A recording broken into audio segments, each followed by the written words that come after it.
tudo bem? Vamos iniciar nossa primeira aula do curso de cuidados paliativos, que é uma introdução sobre o tema. Atualmente, o que nós vemos é um aumento da expectativa de vida da população. Isso, por sua vez, levará a um aumento da prevalência de doenças crônicas, sendo que essas doenças crônicas, muitas vezes, elas não têm um tratamento curativo. E então, nós observamos uma assistência inadequada a esses pacientes considerados fora de possibilidade de cura. No entanto, nós devemos sempre lembrar que a doença, ela não tem cura, mas o paciente, ele merece e deve ser cuidado. Isso porque uma doença grave, uma doença incurável, ela leva a uma série de perdas para a vida do paciente. Existe a perda da própria vida, a realidade da morte, mas também existem perdas de bem-estar físico. O paciente tem sintomas descompensados, como dor, como falta de ar. Perdas na relação familiar, pois muitas vezes aquele paciente desempenhava um papel fundamental na família, era a base da família e naquele momento de fragilidade ele não consegue mais exercer esse papel. Perdas financeiras, perda de emprego, perdas na questão da independência. O paciente ele se torna dependente muitas vezes até para atividades básicas, atividades como autocuidado, tomar banho. E então, nesse cenário, é importante a gente lembrar que o paciente ele não é só a doença. O paciente ele tem várias dimensões. Existe, lógico, a dimensão física, mas existe a dimensão psicológica, emocional, a dimensão espiritual, o que é sagrado para aquele paciente, o que dá sentido à vida dele, muito mais até do que apenas a questão da religião em si. A questão social do paciente, qual o papel que ele tem na comunidade, a questão familiar, como que essa família está sendo impactada pela doença, qual familiar está sofrendo mais, qual que está com uma dificuldade de aceitação maior. E aí, a gente começa a falar um pouco do histórico do cuidado paliativo. O cuidado paliativo, apesar de parecer que é algo muito novo, muito recente, ele é feito desde a antiguidade. Por quê? Porque o cuidado paliativo é cuidar do paciente que tem uma doença grave. E esse cuidado, ele foi muito fundamentado pela médica e enfermeira Cicely Saunders. É uma inglesa que fundou o movimento hospice moderno. Hospice, ao pé da letra, significa hospedaria. Eram locais em que os doentes eram cuidados. E em 1967, ela funda o St. Christopher Hospice, onde foi desenvolvido um estudo com 1.100 pacientes com câncer avançado, que mostraram um efeito muito maior do alívio da dor quando eram submetidos a uma analgesia de horário, comparado àqueles pacientes que apenas tomavam medicações se dor, se necessário. E em 1990, a OMS ela traz a primeira definição de cuidado paliativo, que foi atualizada no ano de 2002, e nós trazemos aqui. Ele é uma abordagem que promove a qualidade de vida, tanto para pacientes como para familiares, e esses pacientes enfrentam doenças que ameaçam a continuidade da vida. O cuidado paliativo é feito através da apreensão e do alívio do sofrimento, da prevenção e do alívio do sofrimento. Ele requer identificação precoce, avaliação e tratamento da dor e também de outros problemas de natureza física, psicossocial e espiritual. Muitas vezes, no entanto, apesar desse conceito já bem fundamentado, nós temos algumas confusões do que é paliar. Então, é importante a gente também falar do que não é. O que nós não devemos falar do cuidado paliativo? Ele não é deixar de cuidar, ele não é restringir, mas sim ampliar os cuidados. Não é apenas para o paciente terminal, para aquele paciente que está nos últimos dias de vida. Quanto mais precoce realizado, ele é melhor.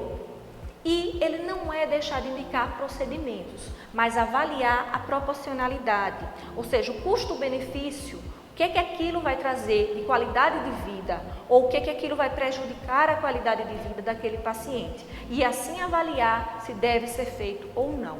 Então, nesse contexto, é muito importante que a equipe multiprofissional ela esteja alinhada, que ela não chegue com um discurso dizendo que não há nada o que fazer ou que o profissional vai se retirar do caso porque o paciente entrou em cuidados paliativos. Não. Cada profissional vai ter o seu aspecto de cuidado daquele paciente. Os cuidados paliativos, eles podem complementar e ampliar os tratamentos modificadores de doença. Então, nessa figura aqui, o que é que nós vemos? Uma doença grave, em que o cuidado paliativo, que está aqui em azul, ele começa desde o diagnóstico dessa doença, junto com a terapia modificadora de doença. Ao longo do tempo, o cuidado paliativo ele vai tomando um papel cada vez mais importante, preponderando sobre a terapia modificadora de doença. E o cuidado paliativo ele vai além da morte, ele cuida também do luto dessa família. É importante também lembrar que o cuidado paliativo ele se fundamenta no respeito à autonomia do paciente. Então, respeitar sempre a vontade, os desejos daquele paciente. Como que aquele paciente deseja viver até o final da sua vida. Lembrando que o cuidado paliativo não antecipa a morte.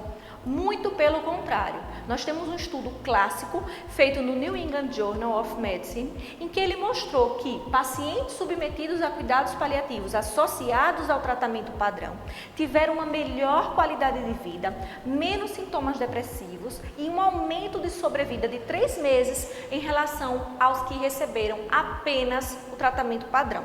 Então, isso é demonstrado aqui neste gráfico, em que na linha azul nós temos aqueles pacientes submetidos à terapia padrão e na linha vermelha os pacientes que tiveram cuidado paliativo precoce associado. Aqui nós temos a sobrevida desses pacientes e no decorrer do tempo. Então nós vemos que os pacientes que foram submetidos a essa terapia padrão associada aos cuidados paliativos tiveram um maior tempo de sobrevida. Os cuidados paliativos, eles têm 3 pilares fundamentais, que são o foco no controle dos sintomas, principalmente dor, uma comunicação efetiva, adequada e o trabalho realizado pela equipe multiprofissional. E quais são os princípios fundamentais dos cuidados paliativos? Um dos primeiros princípios é promover o alívio da dor e de outros sintomas desagradáveis. Deve-se sempre afirmar a vida e considerar a morte como um processo normal. Não acelerar e nem adiar a morte. Integrar também aspectos psicológicos e espirituais no cuidado. Oferecer um sistema que possibilite ao paciente viver tão ativamente quanto possível. Viver bem, viver o mais adequadamente até o dia da sua morte. Também oferecer um sistema de suporte que auxilie familiares durante a doença do paciente e também no enfrentamento do luto. Outro princípio é a abordagem multiprofissional, para que nós possamos focar as necessidades dos pacientes e dos seus familiares, incluindo um acompanhamento no luto. Também é importante a melhora da qualidade de vida e uma influência positiva no curso da doença. E, por último, ele deve ser iniciado, como nós já falamos, o mais precocemente possível e incluir todas as investigações que sejam necessárias para melhor compreender e tratar de situações clínicas estressantes. E onde que nós vamos fazer os cuidados paliativos? Qual seria o melhor cenário? Será que o melhor cenário é quando o paciente chega grave, uma falta de ar na urgência? Acreditamos que não. Ou numa internação num quarto, ou até mesmo numa UTI. Nós podemos realizar os cuidados paliativos nesses cenários. E nós também podemos realizar os cuidados paliativos no próprio domicílio do paciente. Então, falando um pouco sobre os cuidados paliativos no domicílio, nós temos uma série de vantagens de realizar esses cuidados na casa do paciente. Por quê? Porque a casa é o local de conforto, de proteção, de identificação e de aproximação com familiares e amigos. Na casa nós temos um elevado grau de humanização, nós podemos envolver muito mais a família nos cuidados e também no amparo afetivo ao paciente. Nós também teremos redução de complicações de internações hospitalares prolongadas e de custos de tecnologias, muitas vezes desnecessárias para doentes hospitalizados. O que é necessário para nós fazermos o cuidado paliativo adequado no domicílio? Que nós tenhamos um plano muito bem definido do que nós iremos fazer, um plano terapêutico adequado e alinhado entre toda a equipe do cuidado. um acompanhamento multidisciplinar com uma equipe capacitada, que o paciente tenha um domicílio que ofereça condições mínimas de higiene e de alimentação, porque não adianta nada a gente querer fazer o cuidado, ter a equipe e a casa não ter condições. E que exista pelo menos um cuidador responsável e capaz de compreender e executar as orientações dadas pela equipe. Outro ponto fundamental é que aquele cuidador que está ali junto do seu familiar à beira da morte, ele muitas vezes vai carregar sinais de sobrecarga, como irritabilidade, humor deprimido, insônia, dor lombar. E o que nós podemos fazer para ajudar essa família? Dar apoio e basicamente escutar, validar as emoções, os sentimentos, as queixas trazidas por essa família. Nós também temos que ter atenção aos profissionais de saúde envolvidos no cuidado, porque nós também somos humanos, nós também sofremos, nós também nos identificamos com os pacientes. E quando nós entramos num sofrimento grande, nós não conseguimos dar conta de cuidar do paciente. Então, primeiro, a gente tem que estar bem, se cuidar, para poder cuidar bem do outro. E agora falando um pouquinho de uma questão que muitas pessoas têm dúvida, que é sobre a bioética. Então, será que se eu fizer cuidado paliativo eu vou ser processado? Será que eu tenho algum respaldo legal para fazer cuidado paliativo? Então, na verdade, a bioética, ela fala um pouco sobre a adequação dos tratamentos para cada fase de doença. A questão da proporcionalidade e evitar medidas fúteis. O que seriam medidas fúteis? Medidas que só vão trazer mais sofrimento, né? Elas podem até aumentar a vida, o tempo de vida em alguns dias, mas elas não vão trazer um benefício real para o paciente. E aí, falando do aspecto legal, nós temos uma resolução do Conselho Federal de Medicina em que ela fala o seguinte: na fase terminal de enfermidades graves, é permitido ao médico limitar ou suspender procedimentos que prolonguem a vida do doente, garantindo-lhe cuidados necessários para aliviar os sintomas que levem ao sofrimento, na perspectiva de uma assistência integral, sendo respeitada a vontade do paciente ou do seu representante legal. E aí vem uma dúvida: será que o cuidado paliativo ele é eutanásia? Para isso, nós precisamos entender alguns conceitos de bioética.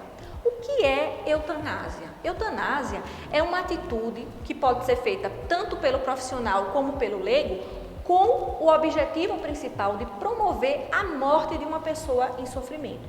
Então, por exemplo, você saber que determinado medicamento pode levar à morte do paciente e injetar aquele medicamento com esse intuito. E distanásia? Distanásia já é meio que postergar a morte por meio de uma obstinação terapêutica. Às vezes o profissional de saúde ele não aceita a incurabilidade daquela doença. E aí ele vai fazendo medidas fúteis para tentar prolongar cada vez mais, mas à custa de quê? De muito sofrimento. Então ele faz um investimento em recursos inúteis que vão levar a uma violação dos direitos humanos e da dignidade. E o que seria ortotanásia? Ortotanásia é a boa morte. É a morte natural, é respeitar o processo da morte, se ele é inevitável. E é um procedimento lícito e ético. Então, o cuidado paliativo, ele está muito mais relacionado com ortotanásia. E ele, de forma alguma, é eutanásia. Falando ainda sobre bioética, o CFM, em 2009, ele citou pela primeira vez os cuidados paliativos em seu código e manteve esses trechos na versão de 2018. Então ele fala que situações clínicas irreversíveis e terminais, um médico deve evitar realizar procedimentos diagnósticos e terapêuticos desnecessários e propiciará ao paciente todos os cuidados paliativos apropriados. Ele também fala que é vedado ao médico abreviar a vida do paciente, ainda que a pedido deste. Nos casos de doença incurável, o médico deve oferecer todos os cuidados paliativos disponíveis. Mas é só o Conselho de Medicina que trata dos cuidados paliativos? Não. Nós temos conselhos de outras especialidades, como fisioterapia, terapia ocupacional e enfermagem, que já incorporaram os cuidados paliativos em suas diretrizes. E falando um pouco sobre a questão de diretivas antecipadas de vontade, o CFM ele já traz também uma resolução falando sobre essas diretivas. E o que são essas diretivas? São nada mais do que respeitar, saber e respeitar a vontade do paciente, respeitando o princípio bioético da autonomia. As diretivas, elas são um instrumento que permite ao paciente registrar sua vontade, caso ele tenha uma doença grave e que futuramente talvez ele possa não responder mais por si mesmo. Ele permite que a pessoa faça suas escolhas sobre tratamentos futuros e que assistência que ele deseja receber. Existe uma confusão muito grande. Será que essas diretivas devem ser um texto feito, redigido pelo próprio paciente, junto com o advogado, registrado no cartório? Não, nada disso. Nada mais é a diretiva do que um registro em prontuário médico, um registro no prontuário do paciente, em que a gente vai colocar que o paciente, sobre sua própria vontade, ele não deseja a realização, por exemplo, de medidas invasivas, como intubação, como reanimação, no caso dele ter uma doença grave e incurável. E, então, é só isso, o registro em prontuário é suficiente. Nós recebemos pacientes que registram em cartório? Sim, recebemos. Temos até meios eletrônicos hoje, sites, em que é feito, ajuda o paciente a construir a sua própria diretiva. Mas o registro em prontuário é o fundamental. E para finalizar, nós trazemos essa frase da Cicely Saunders, que é médica e enfermeira inglesa, a fundadora, considerada a fundadora dos cuidados paliativos, em que ela fala que, ao cuidar de você no momento final da vida, eu quero que você sinta que eu me importo pelo fato de você ser você, que me importo até o último momento de sua vida e que nós faremos de tudo que estiver ao nosso alcance, não somente para ajudá-lo a morrer em paz, mas também para você viver até o dia de sua morte. Então, conseguiu compreender?